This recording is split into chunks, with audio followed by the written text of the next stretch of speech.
Salut à tous et démons, j'espère que vous allez bien. Pour ce lundi, j'aimerais vous parler de The Circle, une émission de télé-réalité assez intéressante selon moi, qui est disponible sur Netflix. Bah après, je pense que certains épisodes doivent être disponibles sur Internet à droite à gauche. Et le concept est assez très intéressant et je vous invite fortement à aller voir cette série, du moins cette émission. D'ailleurs, dites-moi dans les commentaires si vous avez regardé, si vous aimez, si vous n'aimez pas. Dites-moi pourquoi et dites-moi ce qui vous embête sur cette série, du moins sur cette émission. Alors, je vais sûrement dire série plus d'une fois, hein, je suis désolé. Alors, je vais vous expliquer mon ressenti. Alors, pour ceux qui ne connaissent pas, je vais expliquer le concept. C'est on prend des participants, on les met donc dans un bâtiment où toutes les pièces sont insonorisées.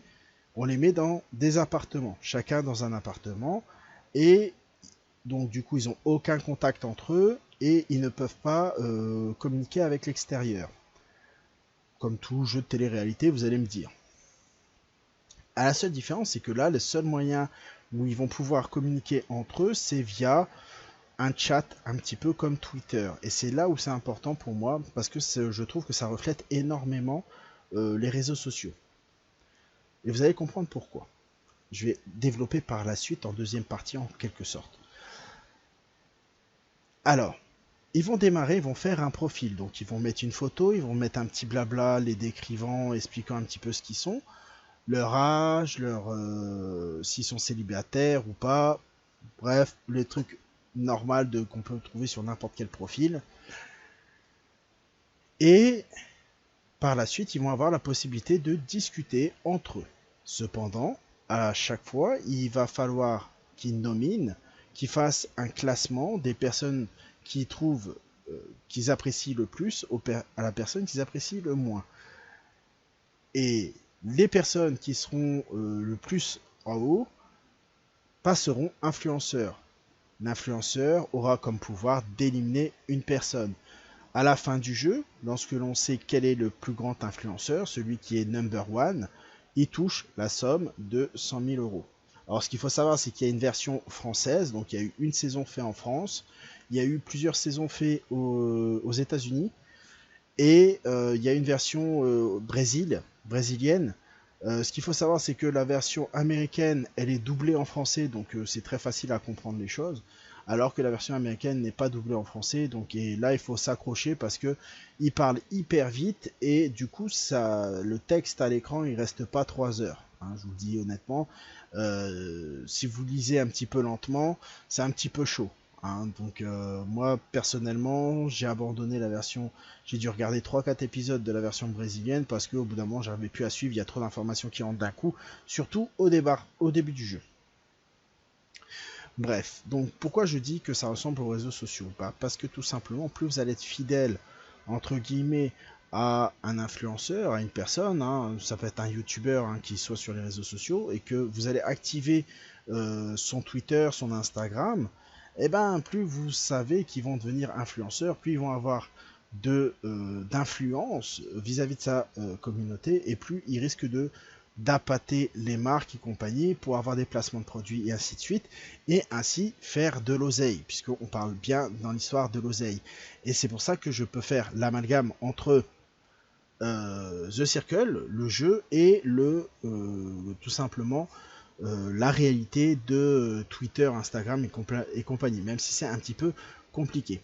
Donc, rappelez-vous, je vous ai dit, là où il vise, c'est que, effectivement, les participants en rentrant font leur profil, sauf qu'ils peuvent décider d'être quelqu'un d'autre.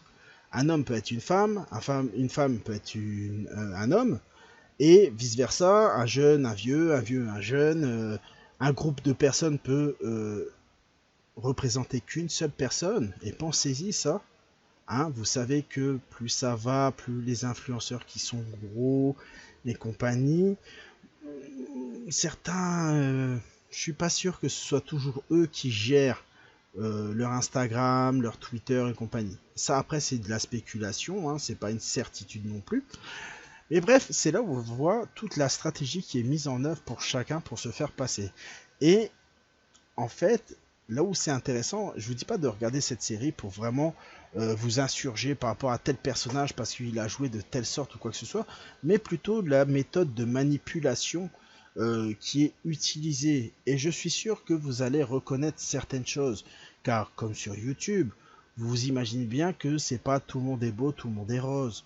Hein, je pense pas que vous imaginez euh, que la personne qui est hyper proche de sa communauté, qu'elle discute tout le temps avec, qui offre des cadeaux, qui discute avec tout le monde, qui répond à ses messages, que sans doute c'est peut-être un hyper mégalo dégueulasse fini et compagnie.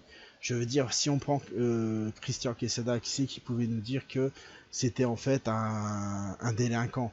Il est là le problème, c'est que bah, sur les réseaux sociaux, bah, vous n'avez aucune idée de ce qui est.